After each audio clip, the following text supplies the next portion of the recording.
this time down and outside the knee. Okay, so the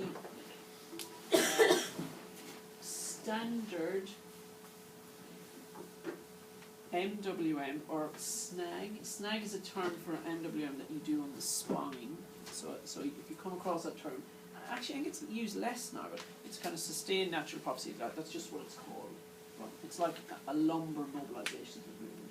So the standard one in a flexion is you get someone maybe in sitting, and you're getting them to do repeated flexions. And you could do, in sitting, you're probably going to get more movement anyways because the kind of hamstring neural tissues are obstructed. You get posterior rotation. But what you tend to get is by doing it repeatedly, you tend to get a carryover into stand. Quite a dramatic one, really. You're not going to do this on the very acute irritable backs. That would not be good. You will very well. I think physios are good at not picking what's appropriate. So we might get you up a little bit. So you can stay there. I'm just going to. Now you don't have to do it with the stool because the belt will hold so. But sometimes I used to do it with the stool, but I've started recently. Maybe that's because I'm getting old. But I think with the stool, the patient's probably more reassured and they're a bit more free to move. They're not going to hold on. So maybe the stool is the way forward. But if you don't have a stool.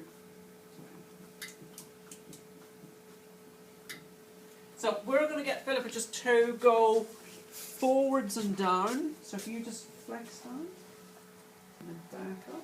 So that's the first move we'll get her to do. Okay. So if you have your hands together, and then are you happy for me to roll this up? Yes.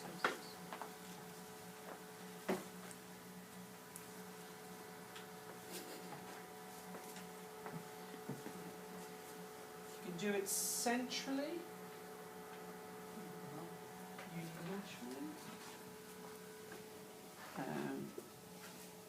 You can do it with your thumbs.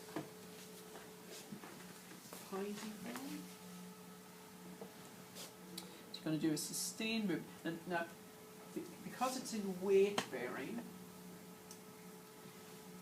you're not doing an articular glide here. Because in order to get an articular glide, you're going to need a lot of force through that, even if it's in prone. So it's very unlikely you're doing an articular glide.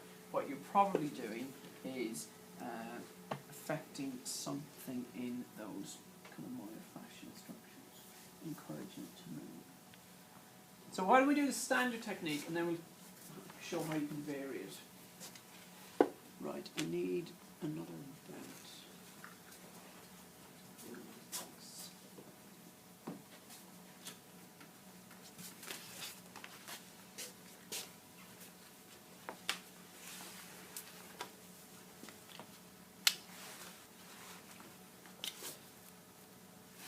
Lift your hand up.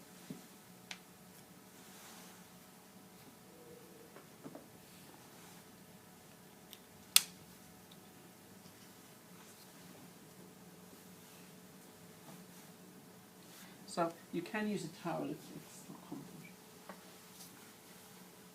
Just have about a little bit of tension. Can stand up nice and tall. Then kind of stride standing, come in, another 5. So you can either do it with thumbs or pisiform.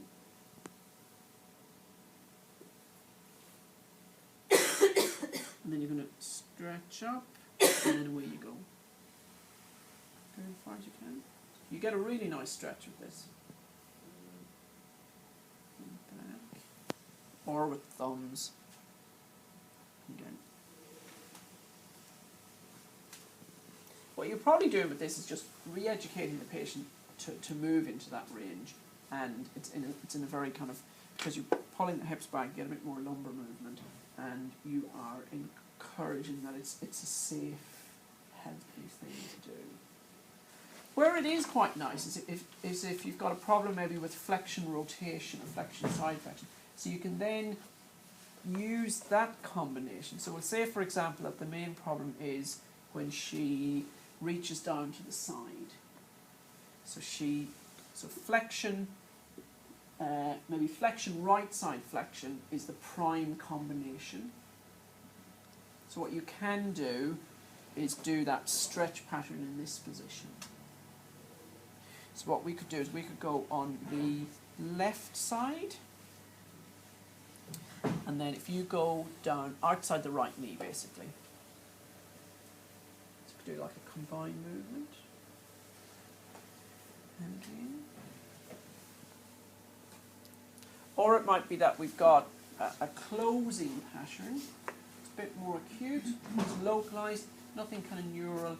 What we could do is decide we're going to open that up. So her prime combination is extension, side flexion, symptomatic on the left, quite local, nociceptive, mechanical. So what we could do is decide to open it up. So we could do that in like a normal manual technique. So we could get her in prone and side flexion and flexion, just drop the pin and mobilize it. But what we could do is do it in this position.